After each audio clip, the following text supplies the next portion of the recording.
menteri semua dapat mobil dinas, sampai level bawah camat dapat mobil dinas, padahal tugasnya cuma teken stempel ngono tok dapat mobil dinas. Harusnya izin ini Pak Ketum perlu dipertimbangkan.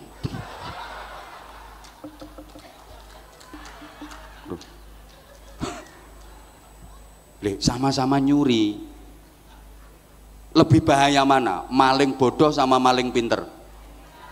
Maling bodoh paling nyolong ayam, itu ayamnya belum ketangkep dia udah ketangkep duluan, soalnya goblok. Kalau maling pinter hasilnya triliunan nggak ketahuan, yang ketangkep ketahuan itu masih goblok, itu apes. Jadi kalau maling pinter hasilnya triliunan, itu loh kemana-mana masih dipanggil yang mulia, yang terhormat. Datang di acara apa-apa itu masih dipanggil yang terhormat, padahal bajingan tengek itu. Ya karena pinter. Saya dipaksa oleh sahabat saya yang beliau juga ketua penyelenggara, Fadilatul Mukarram Kiai Haji Nusron Wahid. Beliau adalah Menteri ATR, Agraria dan Tatanan Ruwet, sekaligus Kepala BPN, Badan Pertaubatan Nasional. Ribut tiap hari, udah nggak lucu, tidak seindah waktu itu. Apalagi ibu-ibu kalau anaknya udah 7 dipandang malah lebih cantik pembantu. Dunia tokoh dewasa sibuk berprestasi, menduduki kursi, memperebutkan posisi, negosiasi, koalisi, dan korupsi. Sedangkan anak muda pandai berorasi, rajin demonstrasi, dan ahli caci maki. Ini bahasa sejarah. Assalamualaikum warahmatullahi wabarakatuh. Bismillahirrahmanirrahim. Alhamdulillahilladzi ja'alal qur'ana hudan lil muttaqin. Asyhadu an la ilaha illallah wahdahu la syarikalah al-malikul haqqul mubin, wa asyhadu anna muhammadan abduhu wa rasuluh as-sadiqul wa'dil amin. Allahumma salli wa sallim wa barik ala sayyidina wa maulana Muhammadin afdalil khalqi ajma'in wa ala alihi wa ashabihi wa tabi'in wa man tabi'ahum bi ihsanin ila yaumiddin. Amma ba'du. Yang sama-sama kita hormati Bini Sepuh Partai Golkar Bapak Haji Akbar Tanjung bersama Ibu, Ketua Dewan Kehormatan DPP Partai Golkar Bapak Haji Abu Rizal Bakri beserta Ibu, Ketua Dewan Etik DPP Partai Golkar Bapak Haji Muhammad Hatta beserta Ibu, dan tentunya yang sama-sama kita cintai, kita hormati, kita banggakan, Ketua Umum DPP Partai Golkar Bapak Haji Bahlil Lahadalia bersama Ibu, Sekjen DPP Partai Golkar Bapak Haji Muhammad Sarmuji, para wakil Ketua Umum, juga bendahara umum, ketua fraksi, seluruh ketua dan pengurus organisasi, keluarga besar Partai Golkar semuanya yang kita hormati. Mohon izin, sebenarnya bukan kapasitas saya untuk berbicara di forum malam hari ini. Saya harus memberikan ceramah di DPP, sebuah partai yang sudah sangat teruji dalam sejarah dan mewarnai perjalanan bangsa Indonesia, yaitu Partai Golkar. Tapi karena saya dipaksa oleh sahabat saya yang beliau juga ketua penyelenggara, Fadilatul Mukarram Kiai Haji Nusron Wahid, beliau adalah Menteri ATR, Agraria dan Tatanan Ruwet, sekaligus Kepala BPN, Badan Pertaubatan Nasional. Ini sekaligus momentum yang luar biasa di bulan Ramadan, di event peringatan Nuzulul Quran, setelah Ketua Umum bersama DPP melaksanakan safari Ramadan dengan mengunjungi beberapa pondok pesantren.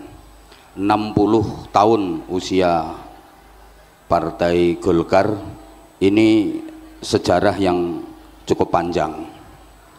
Sejarah itu penting kalau kita telaah dengan seksama. 2/3 isi Al-Quran itu adalah sejarah. Sehingga sejarah itu sangat penting. Sejarah itu aslinya bahasa Arab syajaroh, artinya pohon. Tapi karena lesan masyarakat kita mau mengucapkan syajaroh itu repot, maka diambil gampangnya sejarah. Apalagi orang Jawa, ridho dibaca lilo, khairun dibaca kirun, syukuron syukuran, itu orang Jawa. Syahadatain dibaca sekaten, kalimah syahadah dibaca kalimosodo, itu orang Jawa. Orang tua dulu kita itu bersin maunya baca alhamdulillahirabbil alamin, tapi karena nggak bisa andulamin gitu. Jadi sejarah itu aslinya bahasa Arab syajaroh, artinya pohon. Bukan satu kebetulan kalau Partai Golkar itu lambangnya adalah sebuah pohon. Pohon apapun itu pasti mengalami 3 fase, 3 tahapan. Pertama fase tunas, kedua fase puncak, dan yang ketiga fase tumbang. Tunas, puncak, dan tumbang. Kebangkitan, keemasan, dan kehancuran. Perintis, penerus, dan pewaris. Maka sejarah itu memiliki 3 kekuatan yang masing-masing mewakili zamannya. Ada masa lalu, ada masa kini, dan ada masa depan. Dulu, sekarang, dan nanti. Telah, sedang, dan akan. First time, present time, and next time. Masing-masing ada wakilnya. Masa lalu diwakili oleh generasi tua, masa kini diwakili oleh generasi dewasa, dan masa depan diwakili oleh generasi muda. Maka dalam bahasa sejarah, siapakah orang tua? Orang tua adalah manusia masa lalu yang masih tersisa di masa kini, yang sudah tidak banyak harapan di masa depan. Siapakah orang dewasa? Orang dewasa itu manusia masa kini yang sudah mulai lupa dengan semangat dan idealisme masa lalunya, tapi juga sudah tumpul kalau diajak bicara soal masa depan. Sedangkan anak muda itu siapa? Manusia masa depan yang sudah hadir di masa kini, tapi belum banyak beban dan pengalaman di masa lalu. Masing-masing ini punya karakter. Orang tua suka bernostalgia, orang dewasa sibuk dengan realita, sedangkan anak muda akrab dengan idealita. Maka kakek nenek yang sudah tua kalau didatangi cucunya pasti suka bercerita. Ayah ibu yang dewasa kalau anaknya minta sesuatu alasannya sibuk kerja. Sedangkan anak-anak paling suka kalau ditanya cita-citanya mau jadi apa. Tokoh tua sibuk menulis biografi. Tokoh dewasa sibuk berprestasi, menduduki kursi, memperebutkan posisi, negosiasi, koalisi, dan korupsi. Sedangkan anak muda pandai berorasi, rajin demonstrasi, dan ahli caci maki. Ini bahasa sejarah. Maka kalau kita bicara masa depan, itu bukan untuk generasi tua, bukan untuk generasi dewasa, tapi masa depan itu untuk generasi muda. Sehingga orang-orang tua kita dulu itu punya filosofi yang hebat dalam rangka mendidik anak cucunya. Orang tua kita dulu itu suka memagari kampungnya dengan pohon bambu. Mungkin di sebagian daerah Bapak Ibu masih banyak kampung-kampung yang dipagari sekelilingnya dengan pohon bambu. Ini filosofi yang luar biasa. Karena dalam rumpun bambu itu tersimpan 3 kekuatan sejarah yang bersatu dalam komposisi yang hebat. Dalam rumpun bambu itu kan ada bambu tua, ada bambu dewasa, dan ada bambu muda. Bambu tua namanya tunggak, bambu dewasa namanya pring, sedangkan bambu muda namanya bung. Dulu bangsa Indonesia ketika menatap masa depan, ingin merebut kemerdekaan, mempertahankan kemerdekaan, ini yang diajak berjuang bukan yang tua, bukan yang dewasa, tapi yang muda. Jadi yang diseru itu bukan tunggak, bukan pring, tapi bung.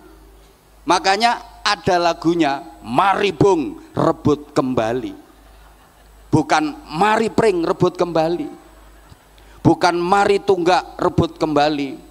Sehingga pada masa-masa pergerakan bangsa kita itu kaya akan bung-bung bangsa. Ada Bung Karno, ada Bung Hatta, ada Bung Sahrir, ada Bung Tomo, ada Bung Nusron, Bung Bahlil. Oke, jadi gini, kalau kita pengen maju, di samping Golkar harus solid untuk menuju Indonesia maju, generasi muda harus punya filosofinya Bung. Bung itu kalau pengen sukses harus menetapi 3 syarat. Pertama, tegak dan runcing. Kalau ada bung yang tumpul dan bengkong, itu bukan bung harapan tapi bung ancaman.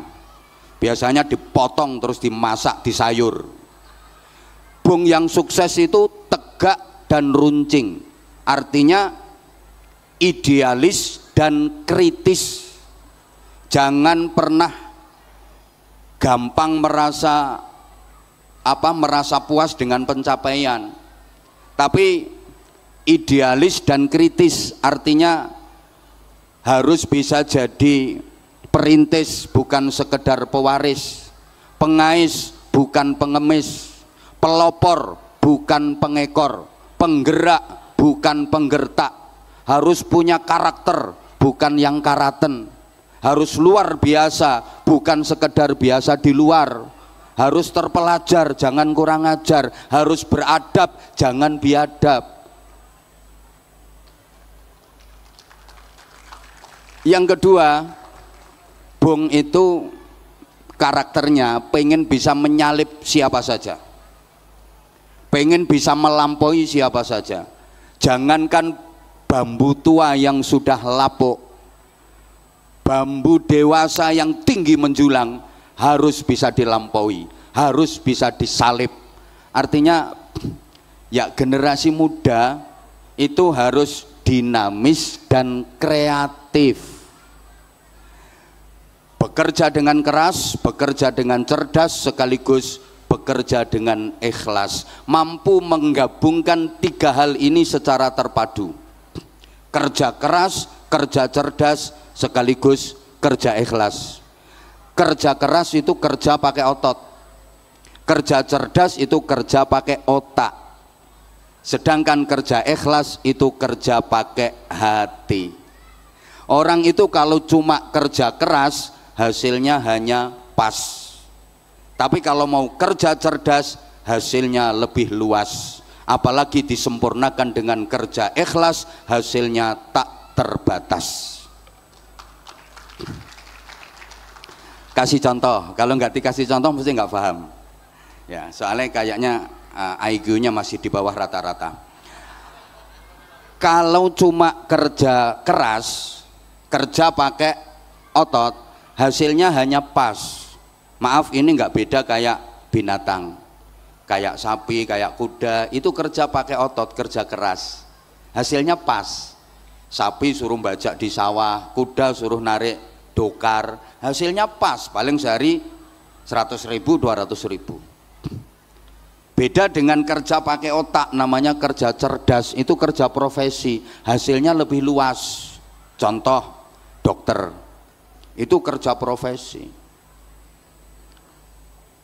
Orang kalau kerjanya cuma pakai otot, kerja keras, ngangkat batu gede-gede itu, batu kali, kerja keras itu, paling dapatnya sehari 100.000, 200.000. Tapi kalau kerja cerdas, ngangkat batu kecil, sekali angkat bisa dapat 500 juta, karena yang diangkat adalah batu ginjal.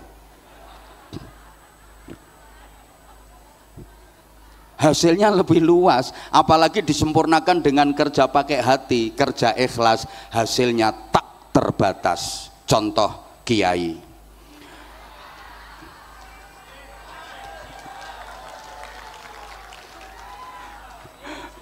Yang ketiga, Bung itu punya jaket tebal, punya pelindung jaket tebal, bulunya halus tapi sangat tajam.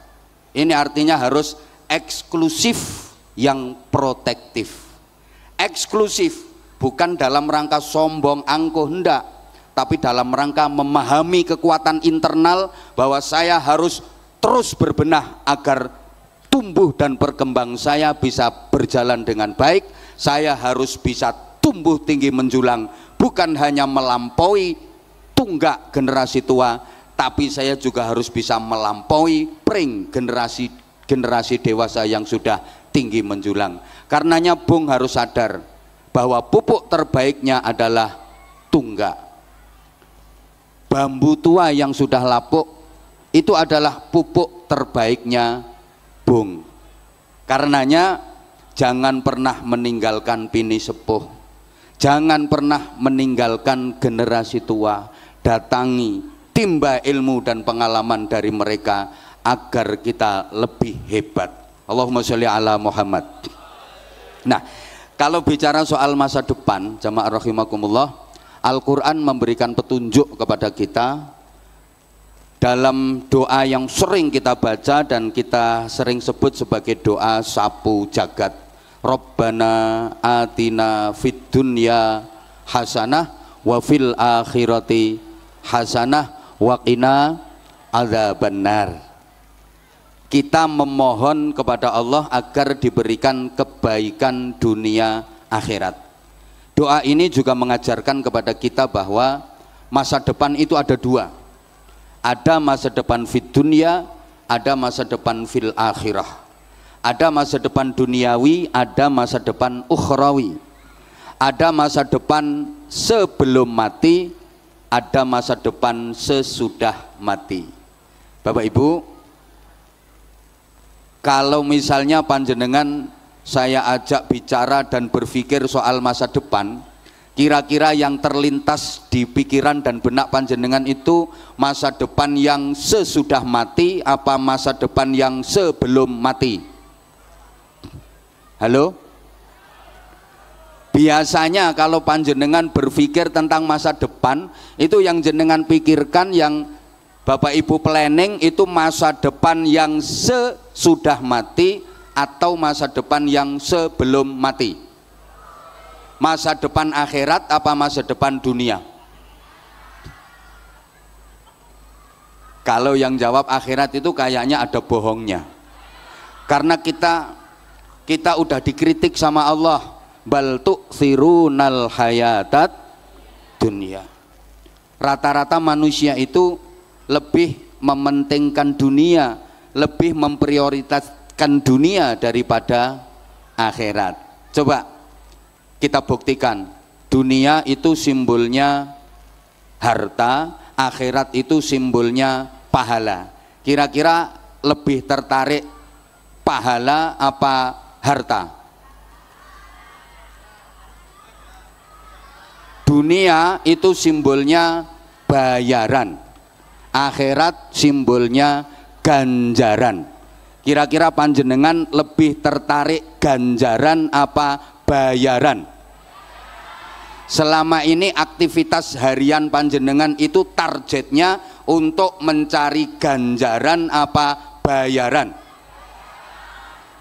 Di zaman sekarang ini orang disebut berhasil dan sukses itu ukurannya yang banyak ganjarannya apa yang banyak bayarannya.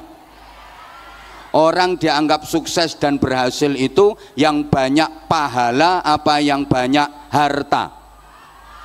Oke, udah mulai sadar.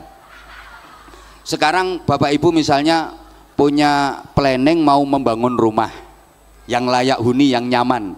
Kira-kira yang di planning itu rumah yang akan ditinggali selamanya atau rumah yang akan ditinggalkan selamanya? Halo? Dijawab dong. Kira-kira yang di planning, dipikirkan, direncanakan itu rumah yang akan ditinggali selamanya atau rumah yang akan ditinggalkan selamanya? Ya, mestinya dua-duanya. Rumah yang akan ditinggalkan selamanya, rumah di dunia. Ya kita pikir, rumah yang akan ditinggali selamanya, rumah yang di surga, lebih wajib kita pikirkan. Bapak Ibu, seluruh jamaah yang saya hormati rahimakumullah, mindset berpikir kita harus benar. Rumah dunia itu rumah yang akan kita tinggalkan selamanya, sedangkan rumah yang akan kita tinggali selamanya adalah rumah yang di surga. Sekarang pertanyaan saya tolong dijawab, ini nanti juga akan jadi pertanyaan yang bisa jawab dapat hadiah umroh gratis. Rumah dunia dengan rumah surga itu lebih bagus mana? Surga. Lebih indah mana? Surga. Lebih mewah mana? Surga. Tapi anggaranmu untuk bangun lebih banyak mana?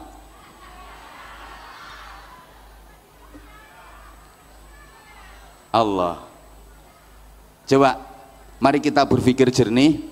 Rumah dunia semegah apapun, semewah apapun, seindah apapun, itu rumah pasti akan kita tinggalkan selamanya. Kalau sudah ditinggalkan, nggak ada gunanya, nggak ada manfaatnya, nggak bisa membantu, nggak bisa menolong, dan nggak ada yang dibawa serta. Betul?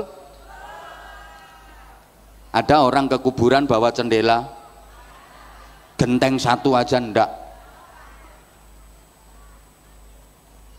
Itu sifatnya hanya rumah dinas.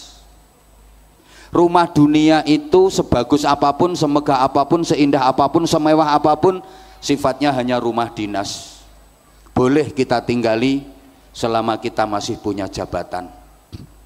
Kayak Menteri ATR dan Kepala BPN, beliau pasti punya rumah dinas, itu boleh ditinggali beliau selama beliau masih menjabat sebagai menteri. Begitu jabatan purna, rumah dinas harus ditinggalkan hari itu juga tanpa toleransi. Sama, rumah kita yang di dunia ini hanyalah rumah dinas, boleh kita tinggali, boleh kita pakai selama kita masih menjabat sebagai khalifah fil ardi. Begitu jabatan khalifah fil ardi selesai, inna lillahi wa inna ilaihi rajiun, hari itu juga rumah harus kita tinggalkan tanpa toleransi, kecuali kalau matimu malam hari, boleh nginep tapi nggak lama-lama, mentok semalam, besok langsung diterbangkan pakai pesawat paling canggih di dunia, namanya Keranda Airlines, pindah ke rumah singgah sementara, ukurannya cuma 1 kali 2 meter, tahan gempa, anti petir, kuburan gitu, bangun biayanya sampai puluhan miliar, padahal itu akan kita tinggalkan selamanya, nggak ada guna, nggak ada manfaatnya lagi, nggak bisa membantu, nggak bisa menolong. Betul? Betul?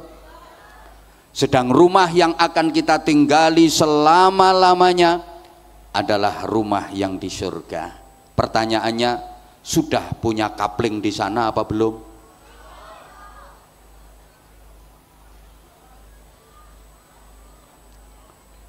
Ya Allah, Allahumma sholli ala Muhammad.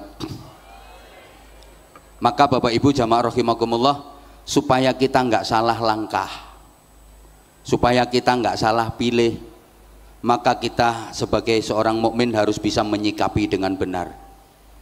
Bagaimana kita menyikapi dunia, bagaimana kita menyikapi akhirat. Ada satu konsep sederhana, wabtaghi fima atakallahu daral akhirah wala tansa nasibaka minad dunya. Kita diperintah untuk optimalisasi akhirat, tapi kita nggak boleh melupakan bagian dan jatah kita dari dunia.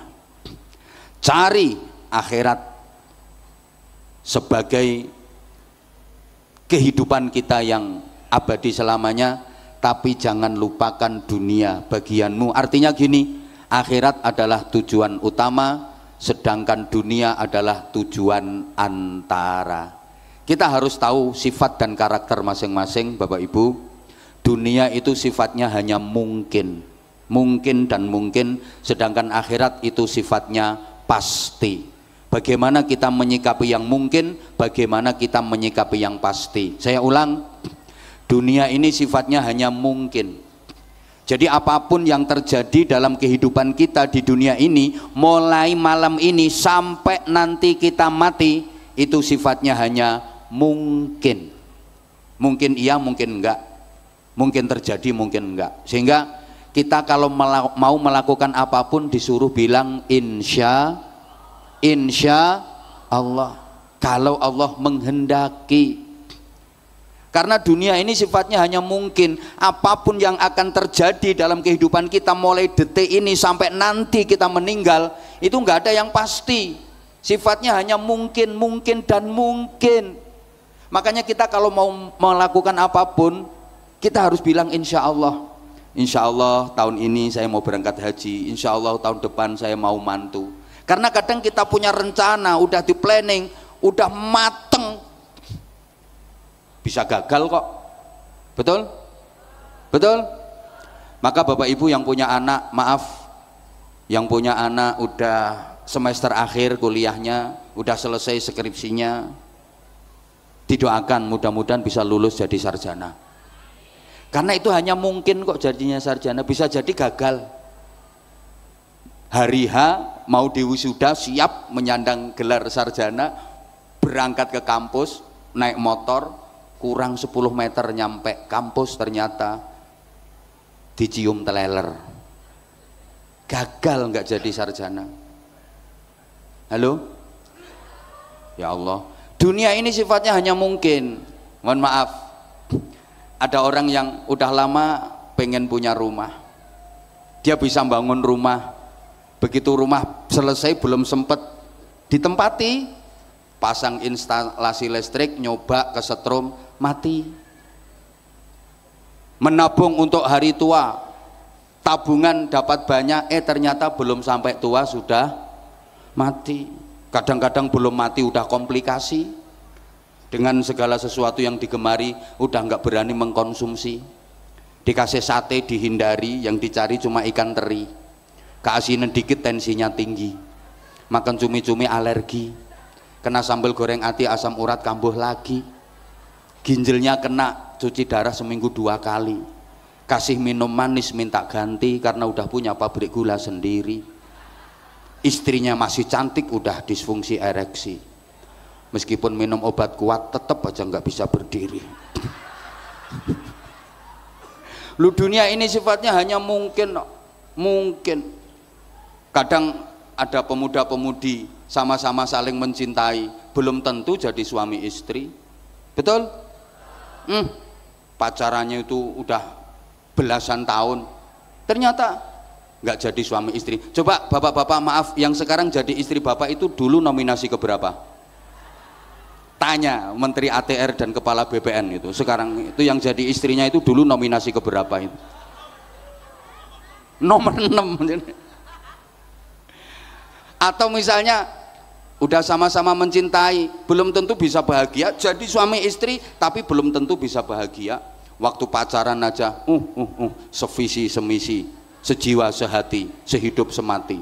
Semboyannya, aku tahu apa yang ada di hatimu, engkau pun tahu apa yang ada di hatiku, sehingga aku tahu apa yang kau mau, engkau pun tahu apa yang ku mau. Begitu nikah ternyata, maaf, enaknya hanya di permulaan saja, ketika masih dianggap sebagai bulan madu. Setelah itu yang datang bulan-bulan empedu. Apalagi kalau nikmatnya sudah dikredit lebih dulu. Begitu nikah sudah jemu karena hukum bosan berlaku. Ribut tiap hari, udah nggak lucu, tidak seindah waktu itu. Apalagi ibu-ibu kalau anaknya udah 7, dipandang malah lebih cantik pembantu. Dunia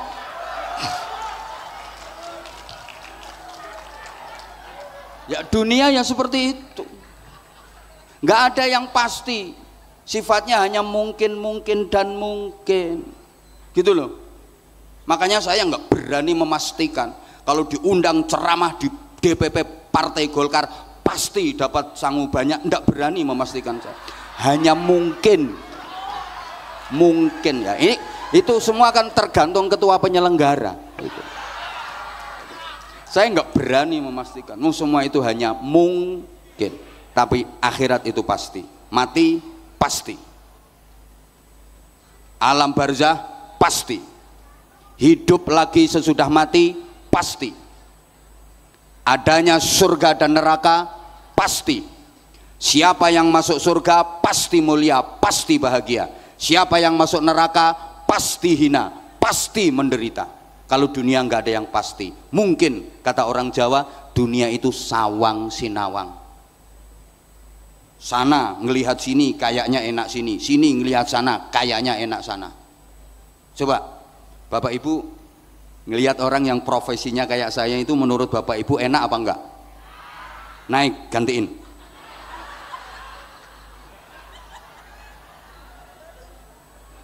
Enak kayak apa? Resikonya besar. Salah ucap bisa viral seluruh dunia. Loh iya, enakan sampean. Ngaji bisa sambil wis nyantai-nyantai sak genai. Orang itu sawang sinawang.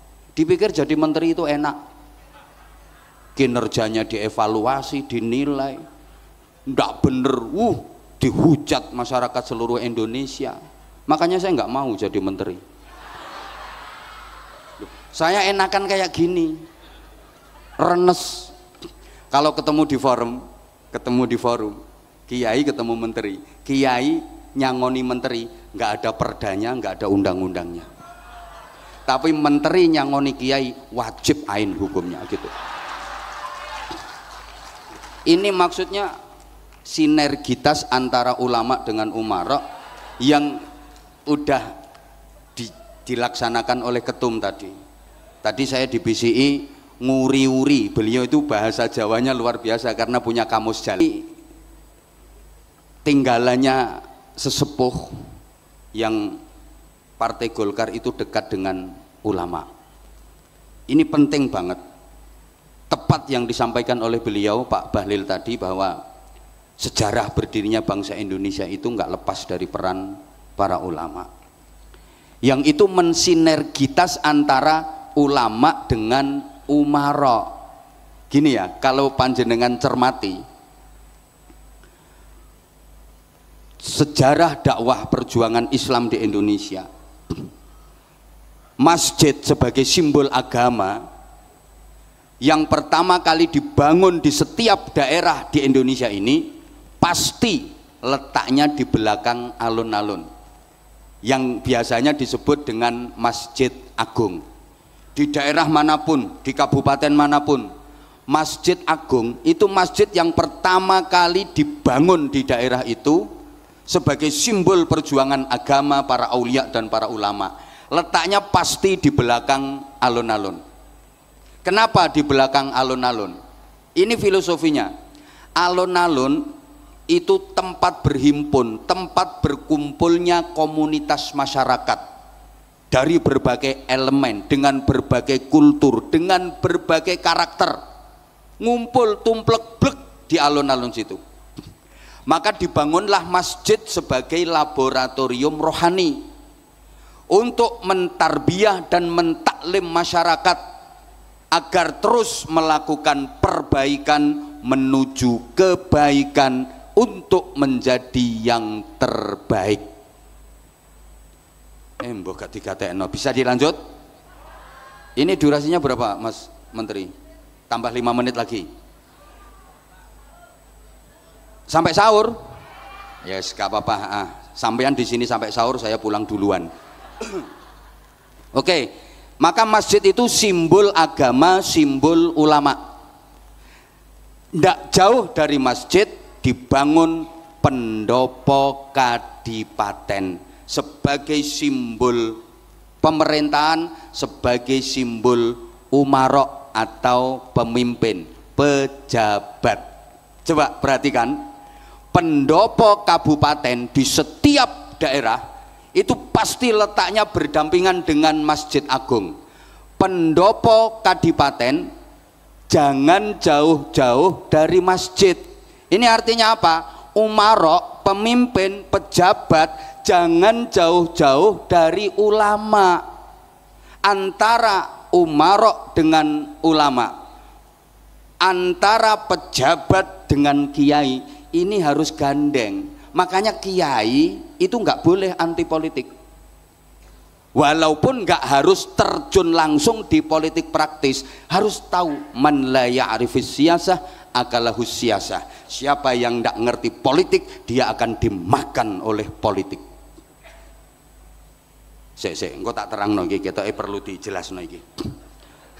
Allahumma sholli ala Muhammad. Allahumma sholli ala Muhammad. Oke, pejabat nggak boleh jauh dari ulama.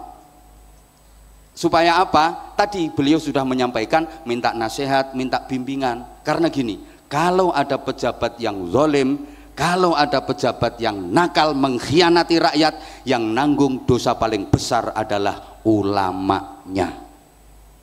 Nah, karena ulamanya nggak bisa membimbing pejabat, nggak bisa nasihati pejabat.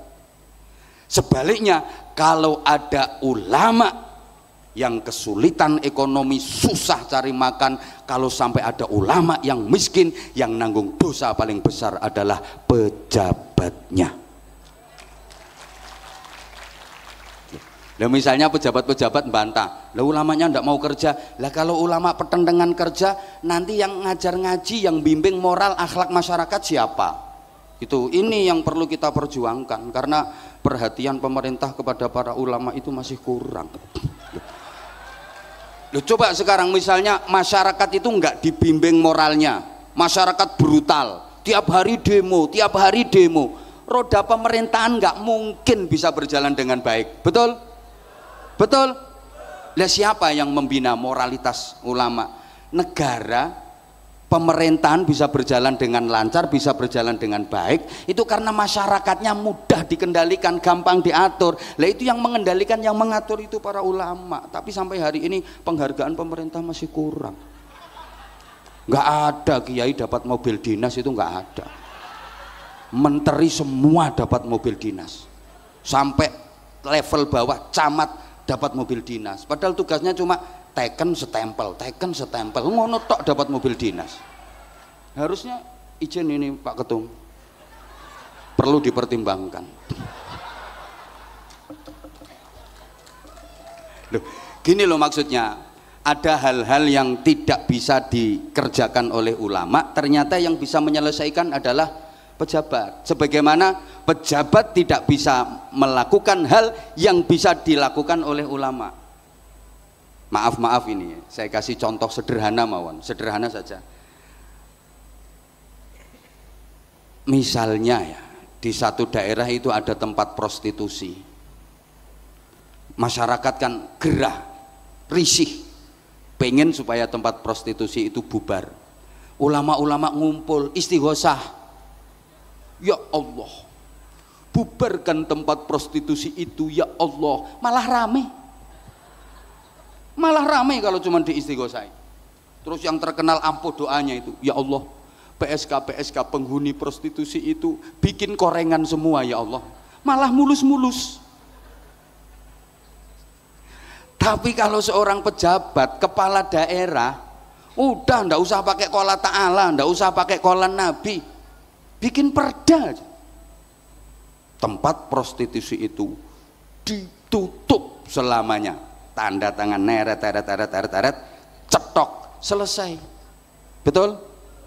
Saya misalnya pengen bangun masjid, anggarannya 10 miliar, keliling ceramah kemana-mana, ngasih support kepada masyarakat. Man bana masjidan lillah banallahu lahu baitan fil jannah. Rasulullah bersabda, siapa yang ikut berpartisipasi membangun masjid, Allah akan membangunkan istana megah di surga. Sorban keliling juru saya, kardus keliling juru saya, 10 tahun nggak berdiri masjid. Betul? 20 tahun nggak berdiri masjid. Tapi kalau menteri, ATR kepala BPN, masjid di Bojonegoro pesantrennya Anwar Zahid anggarkan 10 miliar, tanda tangan neret, cetok setempel, selesai. Nggak usah qola ta'ala, nggak usah qola Nabi. Lu gitu.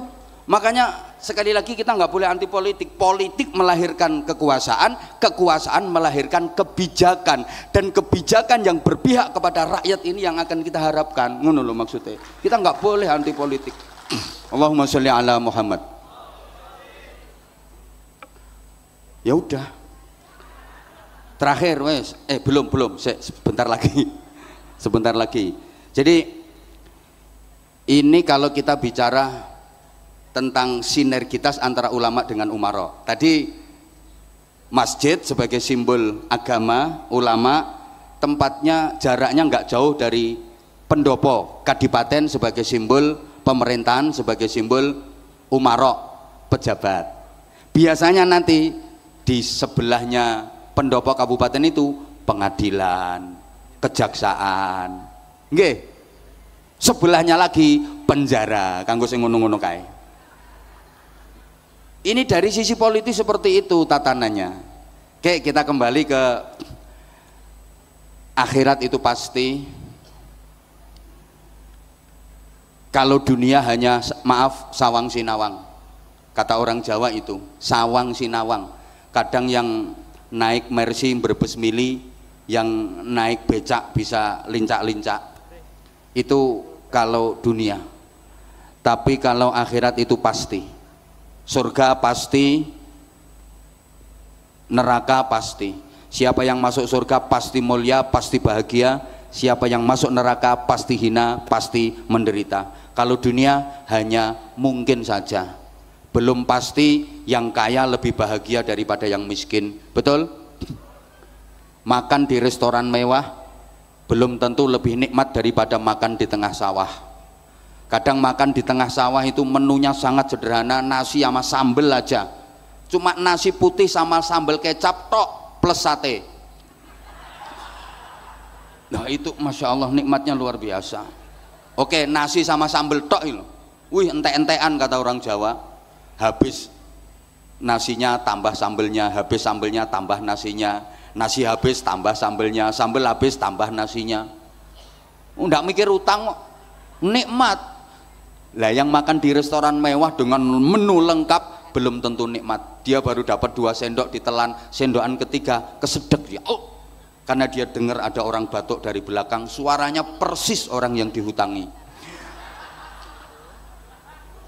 Loh, dunia itu begitu. Makanya maaf kalau di dunia ini orang miskin bisa ngatain orang kaya.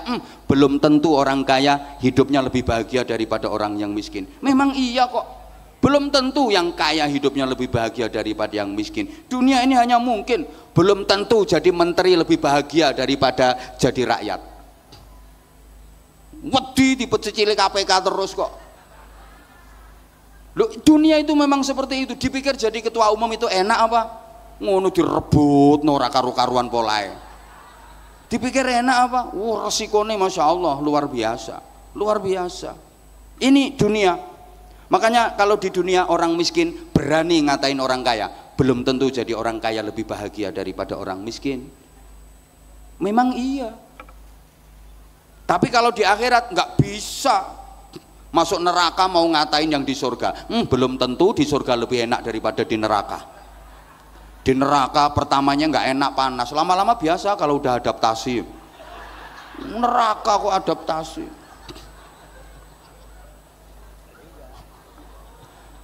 Maka sebagai mukmin yang benar dan baik, kita harus bisa menyikapi bagaimana menyikapi dunia yang hanya mungkin, bagaimana menyikapi akhirat yang pasti.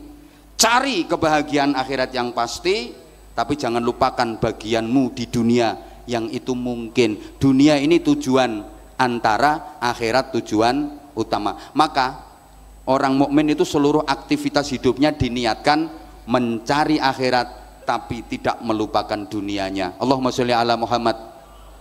Apapun aktivitasnya diniatkan akhirat tapi tidak melupakan dunia. Jadi petani mau pergi ke sawah, bismillah, niatnya pahala akhirat. Nanti panen dapat harta dunia. Paham? Sama yang jadi pegawai mau ke kantor, bismillah, niatnya akhirat, ibadah, nyari ganjaran. Nanti tanggal muda dapat bayaran. Jadi kiai mau ceramah, bismillah, niatnya akhirat, ibadah, nyari ganjaran. Sudah. Loh, ya sudah.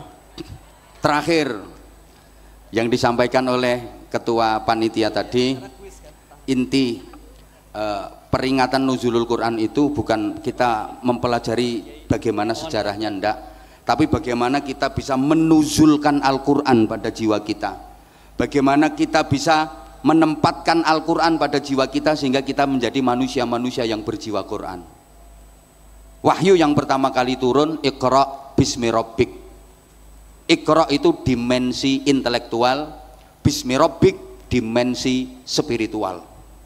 Iqra melahirkan ilmu pengetahuan, outputnya orang-orang pinter. Bismi rabbik melahirkan keimanan, outputnya orang-orang benar. Maka kita harus berikra sekaligus berbismi rabbik. Paham tak? Harus bismi rabbik, harus juga ikra. Jangan sampai ikra saja tanpa bismi rabbik. Jangan cuma bismi rabbik tanpa ikra. Harus kita padukan. Nun sewu. Kalau ikra tanpa bismi rabbik, Ini jadinya pinter tapi nggak bener. Bismirabbik saja tanpa ikra mungkin bener tapi nggak pinter. Yang paling parah itu ikroknya enggak, bismirabbiknya enggak. Ini oon kuadrat. Oke, saya ulang. Kita itu dituntut agar jadi orang yang pinter dan bener, bener dan pinter. Maaf, pinter saja kalau nggak bener, kata orang Jawa keblinger. Pinter kalau nggak bener, punya potensi merusak tatanan. Innama ahlakas syayyana ahluh. Yang merusak tatanan itu adalah ahlinya. Halo? Halo? Coba. Yang merusak tatanan itu orang bodoh apa orang pinter? Orang bodoh apa orang pinter? Orang pinter. Maaf, yang merusak tatanan itu ya orang yang pinter di bidangnya. Innama ahlakas syayyana ahlu. Yang merusak tatanan itu ahlinya. Maaf, yang merusak hukum di negeri ini adalah orang-orang yang ahli di bidang hukum. Yang merusak perekonomian negeri ini ya orang-orang yang ahli di bidang ekonomi. Gak terima ya wes. Yang merusak perpajakan siapa? Ya orang-orang pajak sendiri. Betul? Ya, maaf. Yang menghabiskan duit negara, jatahnya rakyat, itu orang bodoh apa orang pinter? Orang pinter. Orang bodoh sebenarnya pengen tapi nggak ngerti caranya. Dan nggak ada kesempatannya. Itu sebenarnya pengen tapi gak ada kesempatan kalau gak roh carane. Maka saya berani bersumpah di malam nuzulul Quran ini, demi Allah, yang merusak hutan di Indonesia ini bukan orang hutan. Demi Allah.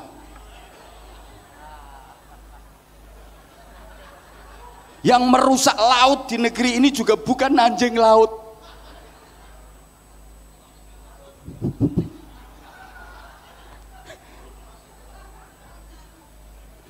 Yang merusak hutan di negeri ini bukan orang hutan, ya orang-orang yang pinter tapi moralnya lebih bejat daripada orang hutan.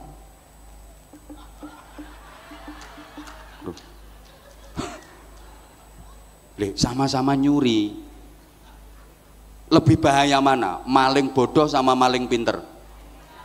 Maling bodoh paling nyolong ayam. Itu ayamnya belum ketangkep dia udah ketangkep duluan, soalnya goblok. Kalau maling pinter hasilnya triliunan nggak ketahuan, yang ketangkep ketahuan itu masih goblok itu, apes. Jadi kalau maling pinter hasilnya triliunan, itu loh kemana-mana masih dipanggil yang mulia, yang terhormat. Datang di acara apa-apa itu masih dipanggil yang terhormat, padahal bajingan tengek itu. Ya karena pinter. Ajur ya wes.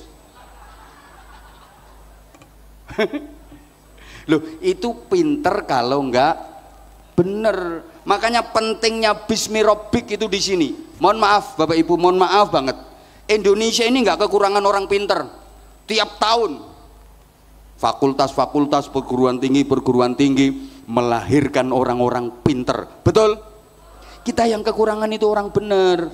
Makanya saya sering sampaikan, kalau sekedar pengen pinter di bidang ekonomi gampang, banyak fakultas ekonomi di mana-mana, tapi belum ada fakultas kesejahteraan, fakultas kemakmuran, nggak ada. Pengen pinter di bidang pendidikan gampang, banyak fakultas pendidikan, tapi nggak ada fakultas kesabaran. Anakmu kuliahnya di mana? Alhamdulillah keterima di fakultas kesabaran. Banyak fakultas teknik tapi nggak ada fakultas takwa. Betul? Banyak fakultas hukum tapi nggak ada fakultas kejujuran, nggak ada fakultas keadilan. Sehingga jangan heran ada orang yang pakar hukum, ahli hukum, kesandung kasus hukum, jadi maklar hukum, jual beli hukum, wa akhiru da'wahum, dia yang dihukum. Duh, Kalau pengen pinter dakwah gampang, sekarang banyak fakultas dakwah, tapi nggak ada fakultas keikhlasan. Maka jangan heran ada orang ceramah 2 jam yang dibicarakan soal keikhlasan, pulang nggak dikasih apa-apa sama panitia, gerundel. Ya karena dia bukan lulusan fakultas keikhlasan. Maka Pak Menteri, Pak Nusron, mohon dengan sangat hormat, malam ini keikhlasan saya jangan diuji. Ya, karena saya bukan lulusan fakultas keikhlasan.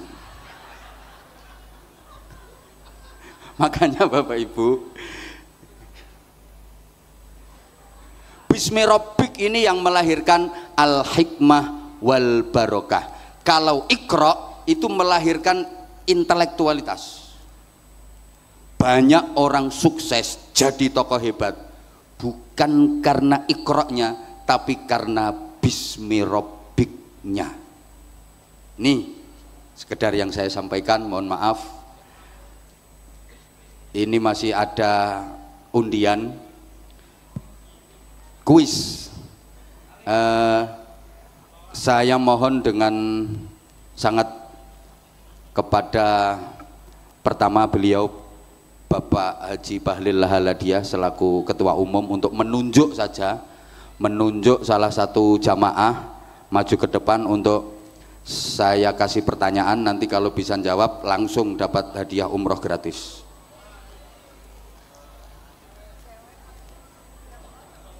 Oh ini cewek 1 cowok 1 gitu nggak? Oke. Mic pakai mic biar ketum yang menunjuk. Biar ditunjuk dulu sama ketum. Panitia tolong disiapkan mic untuk jamaah yang terpilih. Bapak yang di belakang ini, gak di depannya dikit, di depan bapak yang baju kuning. Ya.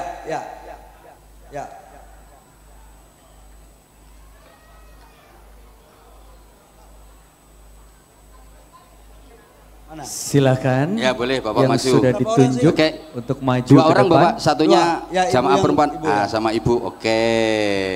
Oke. Matur suwun. Terima kasih Pak Ketum. Bapak boleh kenalan dulu Bapak. Salam dulu Bapak. Assalamualaikum warahmatullahi wabarakatuh. Waalaikumsalam warahmatullahi wabarakatuh. Bapak namanya siapa? Rebin. Pak Ipin. Rebin Rebin. panggilannya Robin. Robin panggilannya. Alamatnya Bapak?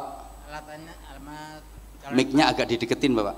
Alamatnya Jalan Kamangkesen Ilir Gang 3. Oh jam 3. Belakang sini, belakang sektor. Oh belakangnya sini, deket di Iya, sini. iya, jamaah. Tadi ikut sholat tarawih di sini.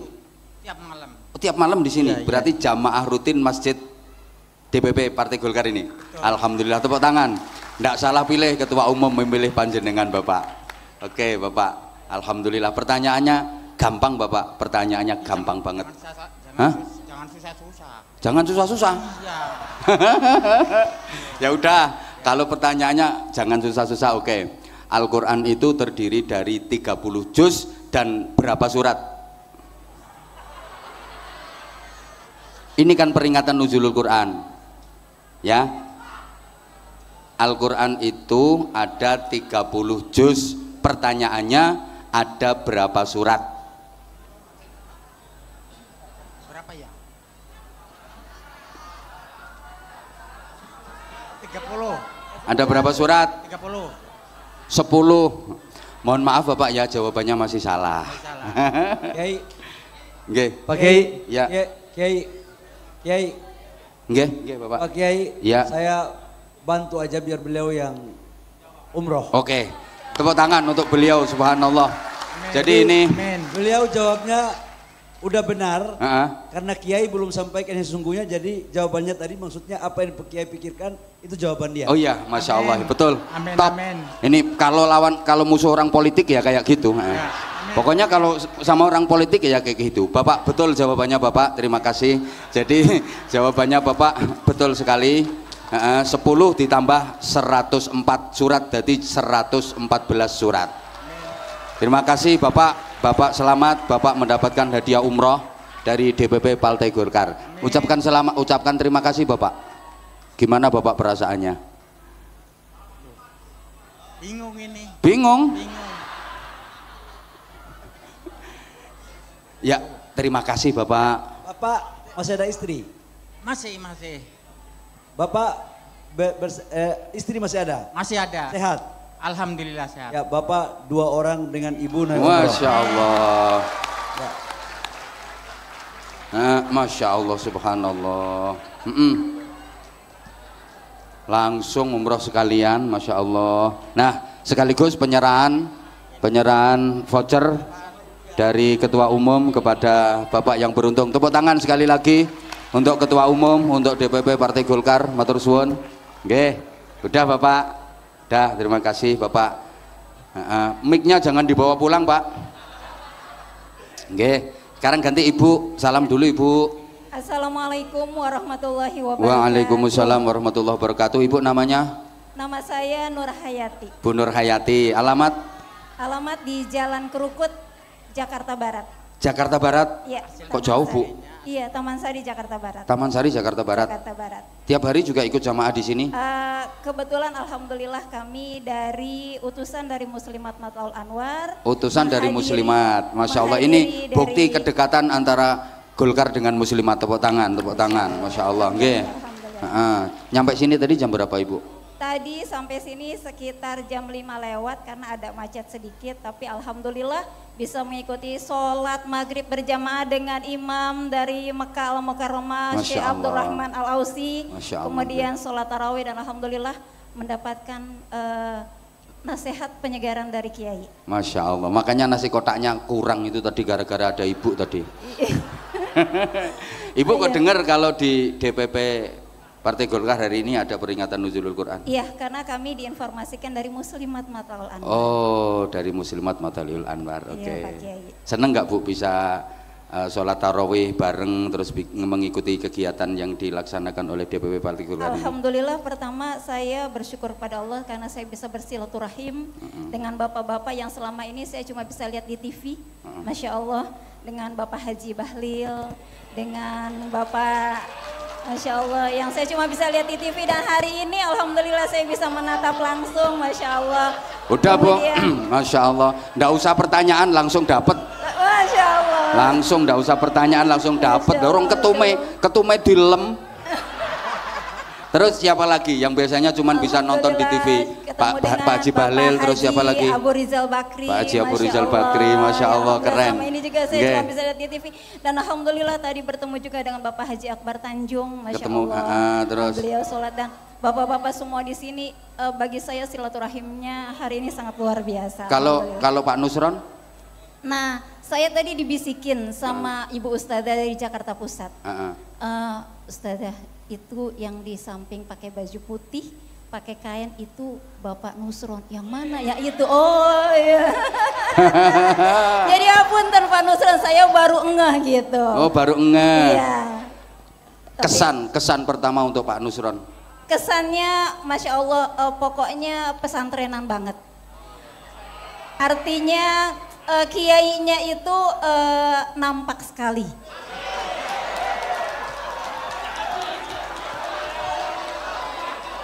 Pak Ketum, tahu kayak gini nggak usah ngundang saya. Kiai, siap. Langsung dibuat pertanyaan aja, supaya langsung. Iya. Dia kelihatannya Pak Nusron mau tambah lagi satu. Masya Allah, Oke, Masya kalau Allah, gitu Masya pertanyaan. Allah. Oke, Ya, Pak Kiai. pertanyaan. Enggak. Pertanyaan. Iya Pak Kiai. Perang Badar terjadi pada tanggal dan bulan.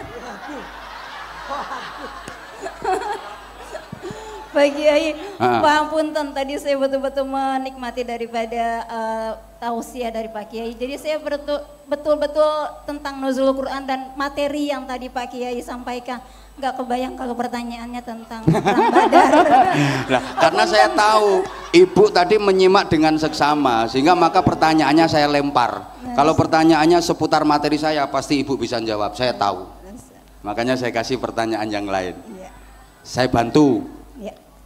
Yang jelas Perang Badar itu terjadi di bulan Ramadan. Tanggalnya? Tanggal 17 Ramadan. 17 Ramadan. Tepuk tangan. Oke. Bertepatan dengan Ya nuzulul Quran. udah itu aja. Nanti kalau ditanya taunya mesti nggak ngerti dia. Udah cukup. Bener Bapak, betul. Ibu, Iya Pak. suaminya masih ada? Masih ada Pak, alhamdulillah. Masih sehat? Sehat, alhamdulillah. Ibu pingin umroh dengan suami? Ya Allah demi Rasul, pingin. Oke, nanti Pingin banget. Ibu, Pak Nusron ya.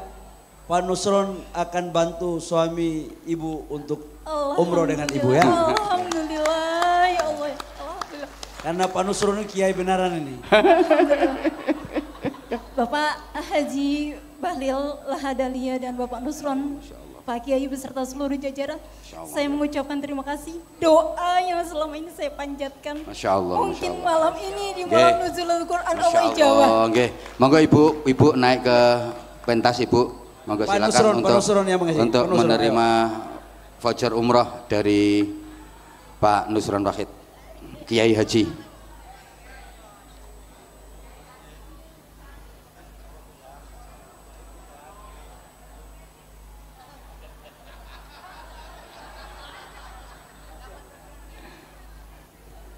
Kasih tepuk tangan sekali lagi, matur suwun Ibu.